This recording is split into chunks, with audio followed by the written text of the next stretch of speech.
पिला माने आज आम युक्त 3 second semester traditions of political theory रो जो प्रसंग अच्छी से आम मार्क्सिज्म पढ़ा जहाँ कोड़े कह जाए मार्क्सवाद।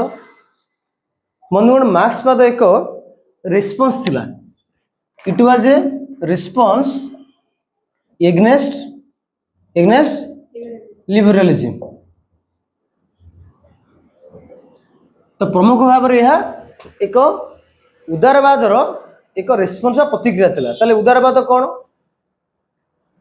तो उदारवाद हूँ से चिंताधारा जहाँकि व्यक्ति स्वाधीनता एवं व्यक्तिर अधिकार कथा कहवा तले जो उदारवाद हाइपर लेवल को गला से उदारवाद उदारवाद जो चिंताधारा थिला ता एक्सप्लोटेशन यह सपोर्ट गला। कारण अकॉर्डिंग मार्क्सवाद अनुसार उदारवाद रे लिबरलिज्म रे जो फ्री इकोनॉमी कहला एवं कैपिटलिस्ट मानू अधिक प्रोत्साहन मिला जहाँ द्वारा से श्रमिक मानू हैरान गले, सठिक भाव में से सालारी देलेनी, अकदिन अत्याचार कले। तेणु से चिंताधारा को तो से एक्सप्लोटेशन को बंद करने से एक्सप्लोटेशन लोक रक्षा करने एक नूतन चिंता आविर्भाव करला जहाँ हूँ मार्क्सवाद, जहाँ जन कहते कार्ल मार्क्स। तो जना पड़ा it is a reactionary thinking अर्थात यह एक रिएक्शनरी ट्रेडिशन। जपरी भाव में उदारवाद एक ट्रेडिशन परंपरा राजनीति विज्ञान तत्वर सेपरी मार्क्सिज्म बा मार्क्सवाद गोटे अन्यतम। बंधु आम देखा यदि मार्क्सवाद बेसिक पढ़ा कौन जाना आम? तो मार्क्सवाद कौन सोसाइटी जो रहा सोसाइटी रे दुई गोटे जिनस गुरुत्वपूर्ण, गोटे बेस जहाँ को कि कार्ल मार्क्स लैंग्वेज रे कहती कौन कहती स्ट्रक्चर तापरे सुपर स्ट्रक्चर।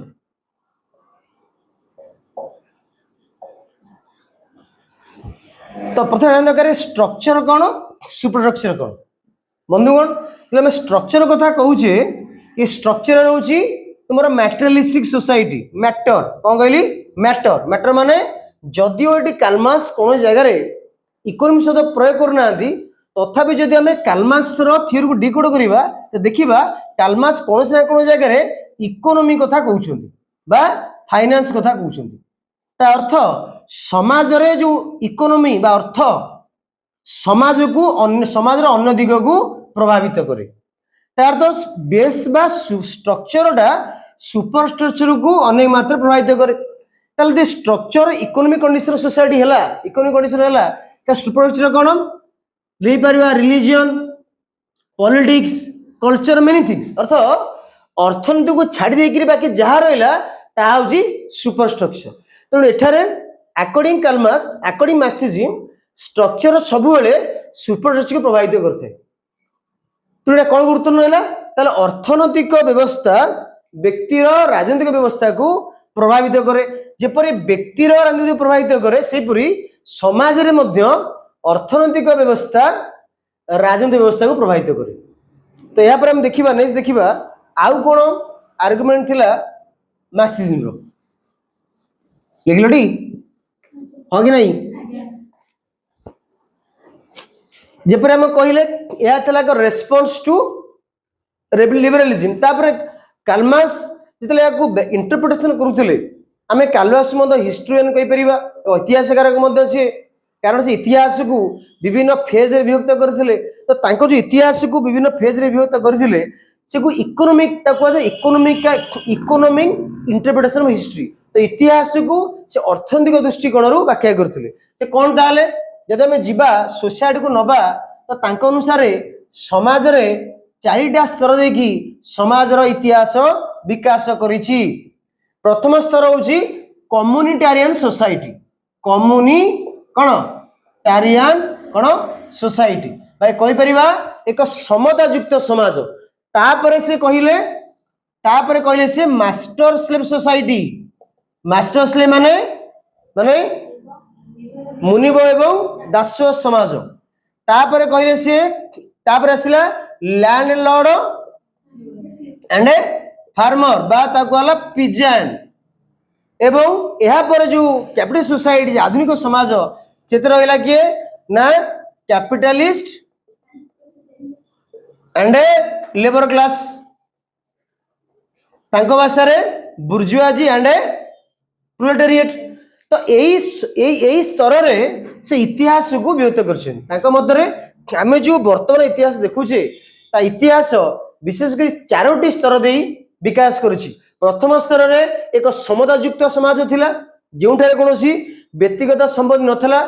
संपत्तिर मालिकाना एक सामूहिक मालिकाना थिला तो एठारे कम्युनिटेरियन सोसाइटी थिला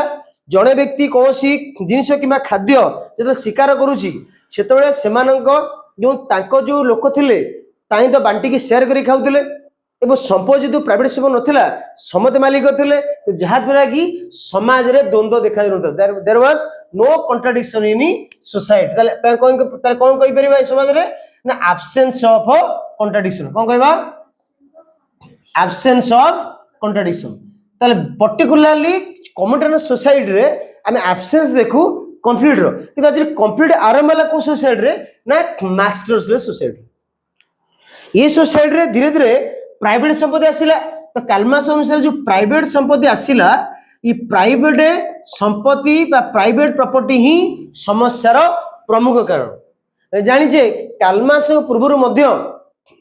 अनेक दार्शनिक थे जे कि प्राइवेट प्रॉपर्टी मध्य समालोचना करछन्ती कई के ताको थेट प्रॉपर्टी बोली कहिसेंती ओडिया के चोरी धन बोली कहिसेंती जेतेले ताको मत जेतेले कोनोसी जने व्यक्तिगत मालिकाना जाहिर करछि संपत्ति उपरे तार अर्थ होला अन्य को एक्सप्लोइटेशन करी अन्य को एक्सप्लोइटेशन करिगिरी अन्य को शोषण करिगिरी से तार संपत्ति वृद्धि करछि तो एथरो जणा पड़छि कालमास कहिथिले जो इतिहास रो सेकंड पेज रहिला जेतेले मास्टर माने संपत्तिर मालिक थिले एवं मुनियो माने मास्टर पाखरे मुनियो पाखरे काम करूथिले किंतु कोनोसी पारिश्रमिक बिल नउथिले तो खाद्य पे जहाँ तरह से खाद्य खाऊले जीवन बंचिया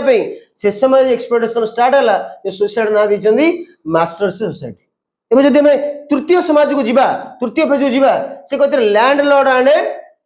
फार्मर सोसाइटी जो जमीर मालिक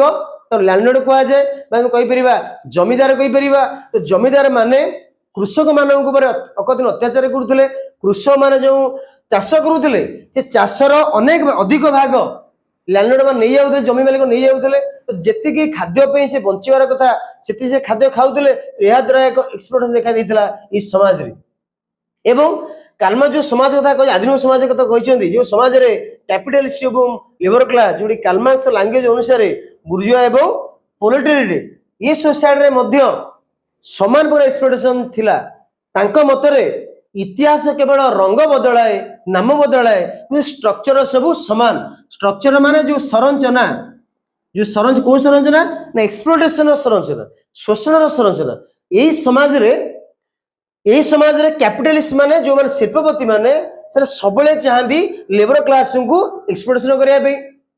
तांको मतरे एठी सरप्लस वैल्यू क्रिएट हुए तार सरप्लस वैल्यू कौन आम निश्चित भाव में आसंता क्लास रे आलोचना करबा सरप्लस वैल्यू विषय तो सरप्लस वैल्यू उद्धृत मूल्य जेते कि कैपिटलिस्ट लाभ करूचंदी से लाभर जदि से माने माइनस कर दोंदी लेबर वैल्यू ता सृष्टि होजी सरप्लस वैल्यू तो ओडिया रे कहले उद्धृत मूल्य अधिक मूल्य केमिति क्रिएट होवे जेपरि भाव में हम एग्जाम नहीं परिबा गोटे मार्कर सपोज कंपनी तयारी होची जार मूल्य 10 टका तो 10 टका जो गोटे मूल्य बिक्री होची ताहार से प्रोडक्ट वैल्यू नु ताडू गोटे कंज्यूमर वादी 10 टका रे कि कंपनी बिक्री कर कम बिक्री कर धार्य किपर हो जो मार्कर रो मूल्य के धार्य हो श्रमिक वैल्यू अच्छी एथरे हाउस रेंट अच्छी एथरे तुम जो घर अच्छी तार खर्च होती जो कम कर कंपनी से मैनेजर आरंभ कर लेबर क्लास सैलरी अच्छी जितेबले कौन वर्कर 8 घंटा 12 घंटा परिश्रम करुच्ची कि 8 घंटार टंका दि जाए कि 4 घंटार टंका दि जाऊ नहीं से जो 4 घंटा समय से प्रोडक्शन है ता सृष्टि करुच्ची सरप्लस वैल्यू कारण 4 घंटा परिश्रम श्रमिकर मूल्य को जोग कर दिया अर्थ है 4 घंटा जो प्रोडक्शन है